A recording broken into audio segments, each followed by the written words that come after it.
Attention business owners and managers. Are you determined to make 2019 your best year yet? Are you tired of not showing up online where people are searching? Are you overwhelmed by digital marketing? If you answered yes to these, stop. Write this down, and after the podcast, get help. Go to successfulmarketinggroup.com/Cheryl Reeve. Glory Ramsey and Successful Marketing Group will help you get found, get customers, and build your dreams. Her results are proof. After the podcast, go to successfulmarketinggroup.com/Cheryl Reeve and sign up for a free 45-minute phone call and action plan with Glory. Make 2019 a huge success.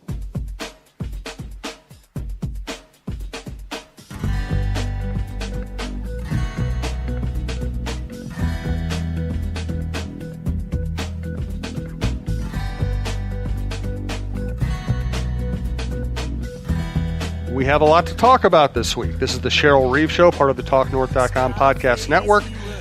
We have a lot to get to. We will be talking about Maya Moore this week. We also want to talk about Lindsay Whalen, how she's kind of turned around the University of Minnesota season. We want to talk about Bill Belichick and the Patriots. What is it like to be at the top of a dynasty and deal with the pressure and everything else that comes with it? But I do want to start on a light note, Cheryl. The speculation surrounding Maya Moore has been rather crazy the last couple of weeks. And someone tweeted you something about, well, of course, Maya, how could Maya keep playing with somebody who's so difficult and so hard and so on? And you tweeted back a picture of yourself being restrained by Jim Peterson, and I just started cracking up. That was awesome. Yeah, I think the person told me or suggested that I was cold and unapproachable, whatever it was. I thought it was humorous, and so I like to respond with humor. So it was actually a meme. It was supposed to be live with me taking my jacket off, but it ended up just being a picture. So it didn't. It worked. It worked. It worked. Thanks to our producer, Brandon Morton. If you'd like to advertise with this program or the network, you can reach us at talknorthpodcast@gmail.com. Please download before you listen and follow us on Twitter at talknorthpod. So let's get right into the Maya Moore news. Maya posted on the Players Tribune that she's going to take the next year off, that she wants to devote herself to her.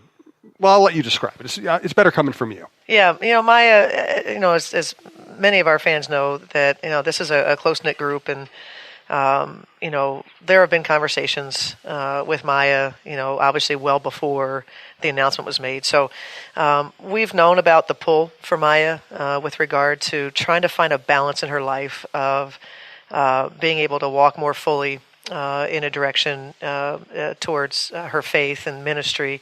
And she's just not been able to find that kind of blend of being a professional basketball player and then also achieving what she wants to do in that area. So, so she, on, I believe it was Tuesday, wrote in the Players Tribune that she was going to take a sabbatical from playing professional basketball and was going to explore ways that she can feel more complete in her ministry work and spending time with her family. So, first of all, let me thank our sponsors, Shelly Bean the Sports Queen, ShellyBeanTheSportsQueen.com, and Successful Marketing Group, SuccessfulMarketingGroup.com. We do appreciate Lori Ramsey from SuccessfulMarketingGroup.com and Shelly Boy and Breen from Shelly Bean the Sports Queen sponsoring the program. We'll tell you more about their businesses in a little bit. When you have news break the way it did with not out much explanation, and then when you had your situation where, as people noticed over the last couple of podcasts, we just didn't talk about it because you couldn't talk about it. Unfortunately, that does lead to rampant speculation. Is there any speculation you would like to shoot down, or is there anything you would like to emphasize about what happened?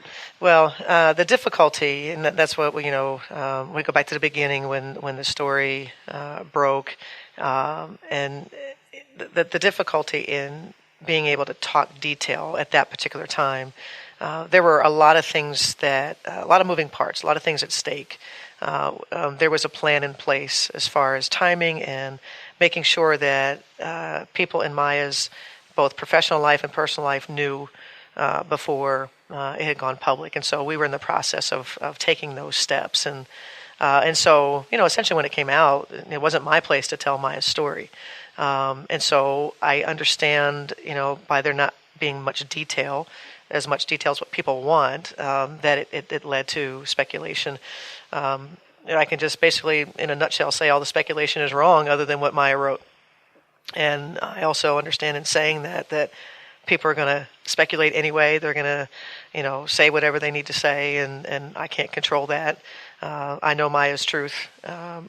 Maya's teammates know Maya's truth, and like I said in my statement, that we'll support her as always.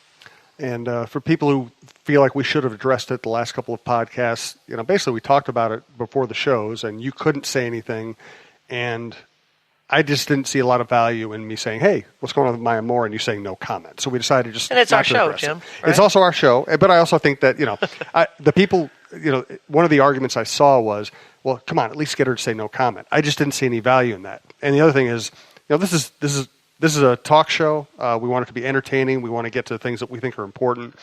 But as a journalist, if I could have found out exactly what was going on with Maya in a way that I felt comfortable publishing it, I would have written something in the paper. Right. I wouldn't have saved it for halfway through the show and popped the news.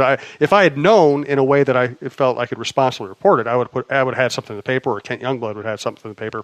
We just didn't know, and we couldn't find out, so we just kind of let it sit until we could talk more intelligently about it. Which we appreciate. I think that goes a long way, and I know it's not the way that it works. Maybe breaking news. That seems to be kind of the way everyone's lying. I think that's unfortunately that's kind of the base that we work from. It's just kind of it's gotten a little bit out of hand, I think. And I think in our case, Well, I'll also say that there are people. I mean, I cover all sports, and I've covered a lot of people, and I've had a lot of people lie to my face, and I've had a lot of people in men's sports. I've had a lot of people lie to me. You guys have never lied to me. Yeah, and that's what I appreciate. And Kent Youngblood said the same thing. Has just appreciated our word. And I think it's about having a working relationship. I know you all have a job you have to do. I also have a responsibility to players, families, agents, that sort of thing. And so we try to work all together and do what's possible and what's responsible. And so I appreciated your approach, and like I said, I know people wanted to know more, but it's not their right to know until Maya was ready to come forward with it, and she did on Tuesday. Now, I think most of us who were around the team last year, we saw Maya. She had a great burst. I can't remember. My timings might be a little off, but I think before the All-Star break, she had a great burst where she was playing just phenomenally well. And I remember having a long interview with her about being a role model, and she was incredibly positive and open about it. And then it felt like later in the season, she looked a little physically worn down. I know, when I make a decision, there's always, okay, I'm making the decision for this reason, but there are also these other little things around that might affect that decision. Do you think she was worn down or burnt out?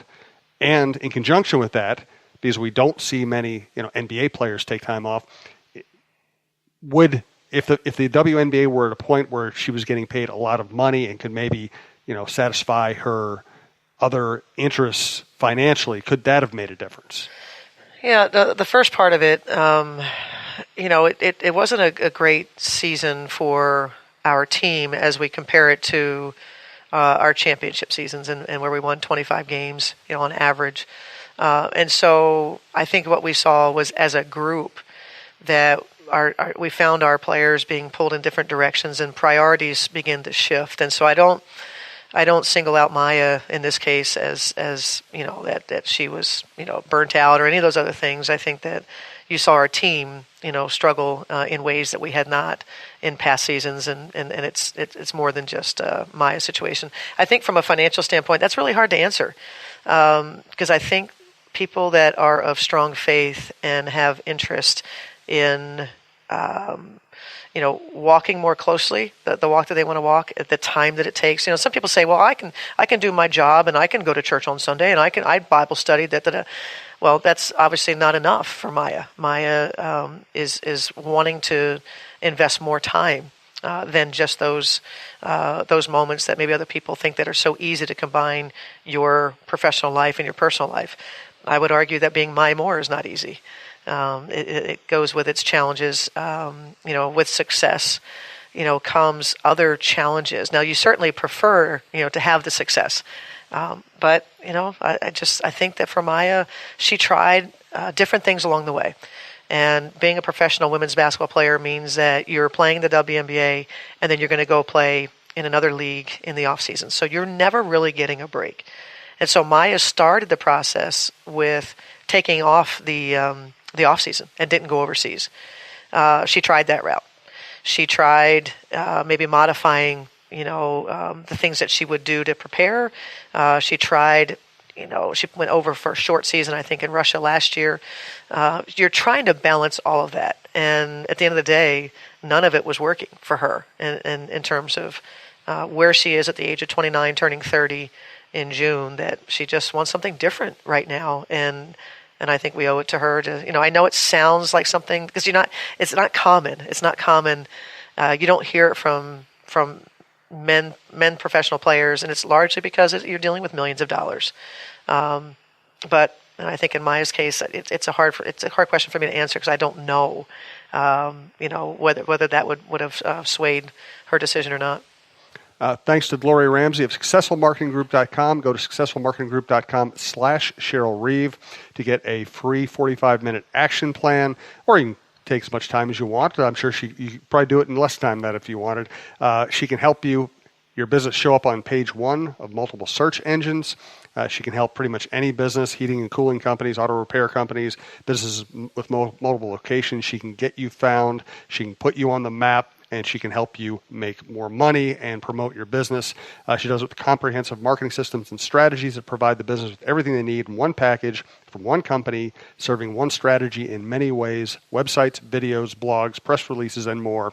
50-60% less than big agencies will charge that wouldn't probably work with you anyway. So go to SuccessfulMarketingGroup.com/Cheryl Reeve for your free 45-minute action plan. And we are both friends with Gloria and have worked with her, and we've seen her work both in the business world and with charitable events. Good person to work with. We can definitely recommend her. Anything else you want to say about Maya? No. We're going to get asked a ton of questions along the way about how to, on the basketball court, the effects of Maya. And so I think it's obvious, that Maya is one of the greatest players to play professional basketball. And so, we're just going to continue on. Our fan base is terrific. They support all of our players, including Maya, during this time. And, now's the time that we need people the most, in terms of, as a family. And if you think about a very large family of our fan base, that we say, when you go through things, how you deal with them determines how you come out of it. And I feel very, very confident about who we've surrounded ourselves with in terms of our fans. And we know that they'll be there for us. And I know that we're going to have a product on the floor that people are going to be proud of. And you have made some moves to bolster your roster. How close are you to being where you want to be? Should we expect any more big moves? Well, I think more moves in terms of transactions and shaping our team. This is the most open that we've been in a long time with regard to the direction going forward. And so I'd say every day that there are thoughts and there are conversations, and that we're trying to do what's best as far as we move towards opening up training camp May 5th. There's more to be done. Certainly the draft. We have 5 draft picks. We're going to be, continuing to, just evaluate like crazy and figure out pieces wise how they might fit. And there's more opportunity than ever on our roster. So that's that's good for draft picks. And we're going to create a lot of competition, I think, at certain positions. And we have lots of work to do. Do you have a starting 5 in mind of the players you currently have on the roster? Well, if we had to play a game tonight, and Atlanta didn't match the offer on Damiris Dantas, I would say the current lineup would be Danielle, Simone, Karima, Damiris, and Sil, if we had to play a game tonight. And tell me about, are you allowed to talk about Dantas? I can, yeah. Okay. Yeah. She's not technically ours yet. She's under this 4-day window. Tomorrow at 5 o'clock or Friday at 5 o'clock Eastern time. We'll have some definitive answer on that. Damiris is a player that we drafted, I believe, in 2012. A young player from Brazil that plays for the Brazilian national team. Kind of a young and up and coming player. And we drafted her. We waited a couple years till she came over, and that was 2014. That was the year Rebecca Brunson missed a lot of time. She had surgery after her overseas season and missed probably at least 2/3 of the season. And Damiris had a big role on that team as a young player.